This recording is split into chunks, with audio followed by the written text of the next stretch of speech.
Yo guys, what's up? Kamusta ang inyong mga trade? At yan, magandang tanghaling napakainit sa inyong lahat, no? Okay, i-analyze natin ngayon si Bitcoin kung bakit ganyan siya, no? Kung tatanungin nyo kung healthy po ba si Bitcoin, ang sagot ko po hindi. Bakit ho, no? Tingnan nyo po. Simula October po siya, pataas na po siya, no? Puro po siya paakyat. Ang tanong po, bull run na po ba yan? No? Bullish siya, no? Pero hindi po bull run yan, no? Hindi po bull run yan. Ang bull run po yung ganito. Ayan, yung ganyan, no? Ilan yan? Ilang months to, oh. Ayan ang bull run, no? Ito yung bull run natin, no? Yan. Yan. Ito. Yan yung bull run natin. Okay. Kung healthy ba si Bitcoin? Hindi po, no? Para sa akin, hindi. Ewan ko lang sa ibang traders or sa nagte-technical analysis. Ang sagot ko po hindi talaga. Kasi puro paakyat na po siya. Even titingnan nyo sa monthly, 3 months na po siyang ganyan, no? 3 months na po. Okay, so, tingnan mo to. Tingnan nyo po. Bakit po ako umaasa na magkakaroon siya ng pullback, no? Bukod sa ang tagal niya ng ganyan, tingnan nyo rin po to. Magbubullrun po tayo next year, no? Yun po yung inaasahan natin next year ang bullrun. Eto, bago po nagkaroon ng bullrun, 'di ba nag-dip muna, tas umakyat, dip ulit, tapos tsaka nag-bull run pataas, 'di ba? Dito. Okay. Ito. Tingnan niyo. Umakyat. Ngayon, bull run na ba 'yan? Hindi po, no. Magkakaroon po 'yan ng retest or pullback. Saan ang pullback na ito? Sige. Possible po ito. Para sa akin, ito ho, Ito. Itong part na to. 32, no? Pag yan dumapa sa 32, guys, bibili tayo, no? Ako, bibili ako niyan. Bukod doon, titingnan pa pala natin yan, yung price action na possible niyang gawin, no? Kasi, kung ganito gagawin niya, bababa siya, tas i-break niya to, possible niyang kunin 24, no? Yan po. Isa po yan sa tinitignan ng mga trader, yan, yung 24. 24, 20, no? Isa po yan sa tinitignan ngayon. Possible daw po, no? Actually, kahit ako, possible po talaga yan. Kasi diyan po nagkaroon ng liquidity. Ang liquidity ng monthly nandyan, guys, no? Etong una nating nilagay, liquidity rin to para dito sa part na to. Teka lang ha. Ayan. Ito, malaking liquidity rin to. Ito. Yan, ganyan. No? Imposible na siya bumaba pa ng ano, no, ng 16K. Eto, mga possible lang po to, technical analysis. Hindi po porket nag-technical analysis ako, tama na, no? Hindi po natin kontrolado yung galaw ng market, no? Ina-analyze lang po natin. Pag ina-analyze natin, ipapatsi-patsi po natin yung cryptocurrency or yung Bitcoin, no? Hindi po agad tama. Ito po sa akin lamang, no. Depende po sa inyo kung maniniwala po kayo or ano. Pero ito po yung technical analysis ko kay BTC. Kita nyo to. Kita nyo to. Sinabi ko, kita nyo to. Kita nyo to. Okay, liquidity po yan. Nung umakyat dito, inabot po yan. Liquidity na yan. 'Di ba? Kinuha dito tapos in-out dito, no. Ganun po maglaro ng market, no. Ganun po yan laruin, no. Eto, pwede rin, no. Ganito kasi yung liquidity, laro ng liquidity Kuha. baba, no? Kunin to. Ito. Kita niyo yan yung inaano ko. Wag na natin gamitin yung circle. Ito. Ayan, no? Liquidity to eh. Yan, part na yan. TP dito, no? Parang ganun yan. Ganun po yan. Eh, naka-monthly tayo. So, medyo, ano yan, medyo matagal yan. Kung ganyan yung gagawin nila. Okay. So, okay, pullback, no? Ang ano ko po dito, eh, ganito. Pababa. Kunin to. Possible, umakyat, no? Tapos bababa ulit.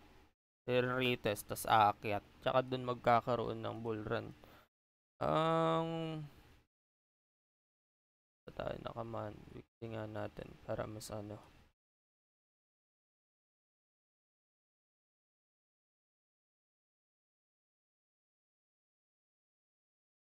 Ayan.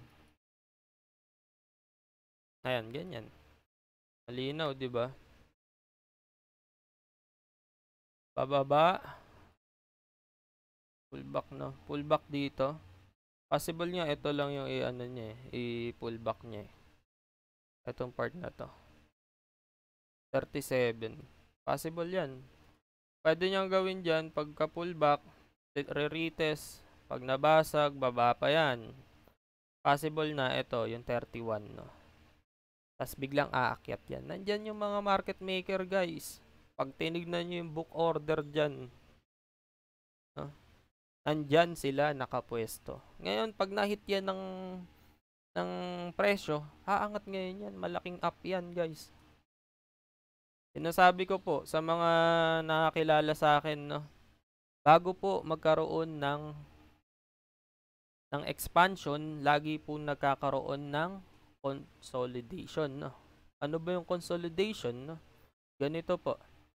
Pagka up, ito, example na po to eh. 'Di ba? Pagka up, nag-consolidate, tas bumaba, no? Ito, consolidation, malaking consolidation to eh, possible, no? Pwede. Yan.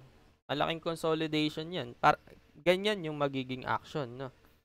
Tapos, tsaka nagkaroon ng expansion. Ito yung expansion. Ayan.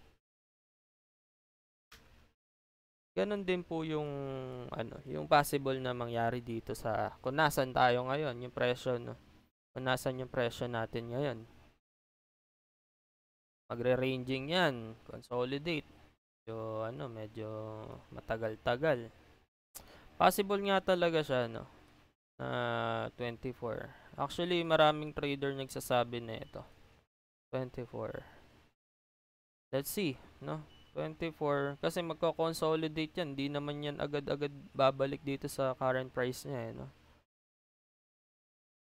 Possible na ito. Consolidate. Okay. Yan. Ngayon lang din natin natutuklasan itong mga bagay-bagay na to. Ngayon, may position ba ako, no? Opo, meron akong position dito. Sa totoo lang, no? Naka-short, no? Hindi po yung signal, ha? Hindi po signal yung binigay ko. Eh, yun lang po yung position ko dyan, no?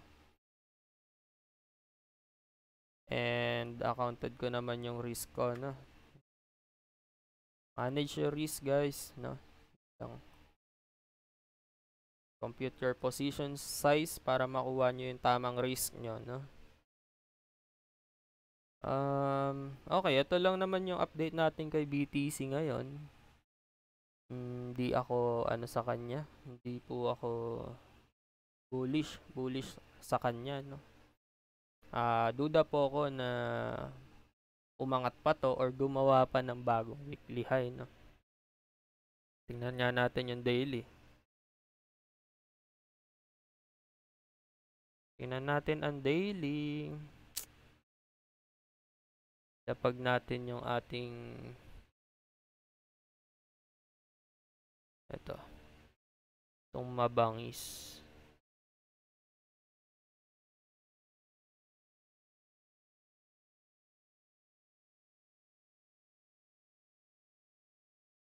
For hours. Baba tayo for hours. Duda po ako na gumawa pa to ng bagong high, no? Tingnan natin. Pero palagay ko hanggang dyan na lang yan. Nag-aano na lang, naghihintay na lang, no? Parang ganun yan eh. Let's see, baka kasi mag 45 pa eh, no? Technical analysis lang naman to, so chine-check lang natin, di ba? Di naman porket nag-ano tayo, technical analysis eh 100% tatama yung pinagsasabi natin dito, no? Ina-analyze lang natin yung mga possible scenario, no, na gawin niya. Mahirap po kasi dito, guys. Ako kasi, nasampulan na ako ng mga biglaang pullback, no, nitong 2021. Nasampulan na po tayo niyan. At hindi na po tayo papasample pa ulit kasi alam na natin yan. So, ayan no, yung ganyan. Naka-position ka dito tapos bigla kang idadump ng ganyan. So, liquidate ka talaga dyan. Nasampulan na tayo niyan guys, kaya ako medyo nag-iingat ako sa pag-entry ko, lalo ganyan yung market, no. What if biglang mag-sell yung mga mag-sell yung mga market makers, di ba? Eh GG po tayo doon, no. Tayo doon. GG yung account natin diyan. Pero maganda tong ginawa natin, no. I think goods, at least may na tayo, may insight tayo, no. Possible action yang gawin. Ganyan natin to. Baka possible din kasi yan yung abutin eh. Ano ba 24? Ito 24. Ayan. Sige, dyan lang yan. Okay. So, I think that's all. No? Ayun pala guys, meron akong no, may Discord po tayo. Sali na lang po kayo. I-comment ko po sa comment section. Tapos, sundin nyo lang po yung nasa how to join. Tapos, yun po. I-PM nyo ako after para mabigyan ko po kayo ng access dun sa Discord. Yun lang po. No? Salamat.